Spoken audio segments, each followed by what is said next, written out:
मेरो नाम सोनम नमा भुटिया, म डिस्ट्रिक्ट मास एजुकेसन एक्सटेन्सन अफिसर दार्जिलिङ। डिसेम्बरमा जुन चाहिँ अन्तर्राष्ट्रिय विकलाङ्ग दिवस हामीले के अरे मनाउन गइरहेका छौँ र यो चाहिँ हाम्रो जिटिएमा नै यसपालि हाम्रो जिटिएको तत्त्वावधानमा हामीले यसपालि हामीले सेलिब्रेट गरिरहेछौँ है।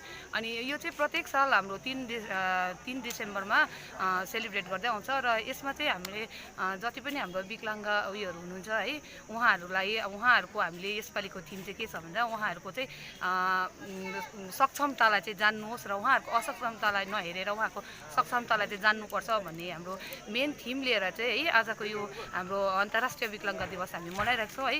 अनि यो चाहिँ हाम्रो district mass education and extension अफिसको अन्डरमा जिटिएको अन्डरमा हाम्रो 3टा स्कुलहरू लिएर हामी मनाइरहेको छौँ र यसमा चाहिँ हाम्रो स्पेसल स्कुलहरू छ है, 2टा स्पेसल स्कुल छ अनि एउटा चाहिँ हाम्रो NC Goenka institute of welfare home भनेर भन्छ है। अनि त्यो चाहिँ हाम्रो एउटा राम्रै नानीहरूको लागि एउटा स्कुल हो, जहाँ चाहिँ होममा जहाँ चाहिँ नानीहरू पढ्ने सुविधाहरू छ है, बसेर पढ्ने।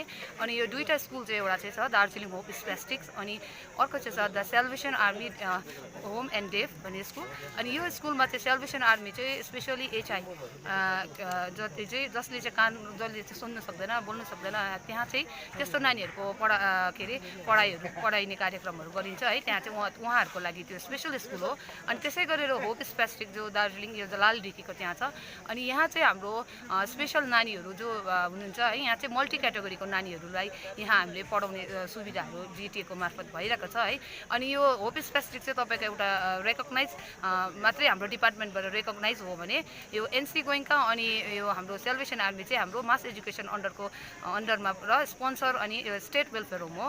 अनि आजको यो हाम्रो मेन अन्तर्राष्ट्रिय यो जुन चाहिँ विकलाङ्ग दिवस मनाउनुको मेन उद्देश्य चाहिँ के हो भन्दाखेरि चाहिँ अब अहिले हाम्रो धेरै नै यस्ता विकलाङ्ग त भन्नु भएन है, हाम्रो स्पेसल जति पनि हाम्रो नानीहरू हुनुहुन्छ उहाँहरूलाई चाहिँ हामीले के भन्छ प्रोत्साहन दिनुपर्छ है। उहाँहरूको एबिलिटीलाई हेरेर है उहाँहरूलाई हामीले अँगालेर सँगै लिएर हिँडेर जानुपर्छ, जसले गर्दाखेरि चाहिँ उहाँहरूलाई चाहिँ हामीले यस्तो फिल गराउनुपर्छ कि उहाँहरू पनि हामीभन्दा धेरै नै सक्षम छ र त्यही कुरालाई नै आज हामीले उयो गरेर त्यसलाई नै हामीले मेन उद्देश्य राखेर नानीहरूलाई र साथसाथै हाम्रो जति पनि यहाँको जनताहरू छ उहाँलाई जनाउन चाहन्छु कि अन्तर्राष्ट्रिय विकलाङ्ग दिवसमा चाहिँ हामीहरूले त्यो विकलाङ्ग नानीहरूलाई माने जति पनि स्पेसल नानीहरू छ उहाँहरूलाई लिएर मात्रै नगरेर यो चाहिँ हामी सबैमा मानिस जतिमा हामी सबैमा नै एउटा हाम्रो हामी सबैमा एउटा विकलाङ्ग मानसिकताहरू छ र त्यसलाई हटाएर चाहिँ अब हामी सबैजना जति पनि हाम्रो यहाँ नानीहरू छ है आज हामीले यो जुन चाहिँ मनाउने मेन ध्येय नै अब हामीले चाहिँ सबैलाई नै एकमुष्ट सबैलाई नै हामी सबलङ्ग सर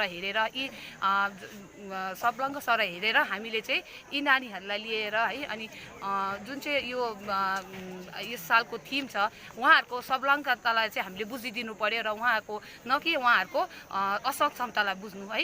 र यसैले म यही जानकारी गराउन जान्छु कि हामी सबैले उहाँहरूलाई मेन स्ट्रिममा लिएर आउनुपर्छ है र उहाँहरूलाई हामीले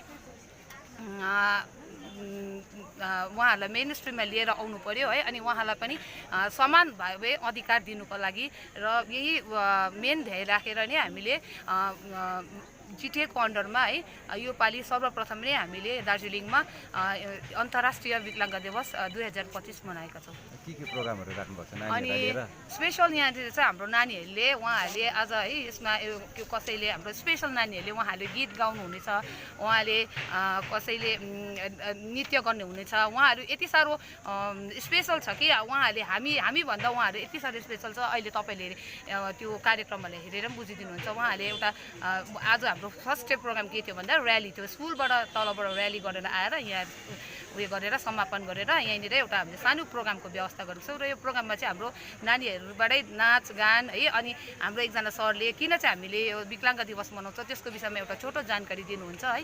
अनि यतिमा नै हाम्रो चाहिँ कार्यक्रमको अन्त हुनुहुन्छ। र आजको यसमा हाम्रो गेस्टमा चाहिँ हाम्रो प्रमुख अतिथि हुनुहुन्छ हाम्रो डिपार्टमेन्टकै MOD member on duty Shrimati Vinita Khambu madam, अनि हाम्रो एक्जिक्युटिभ डाइरेक्टर मास एजुकेसनका श्री भास्कर मोक्तान सर, अनि हाम्रो power Bimal Pradhan superintendent engineer GTA, Uday Rai executive engineer power department है।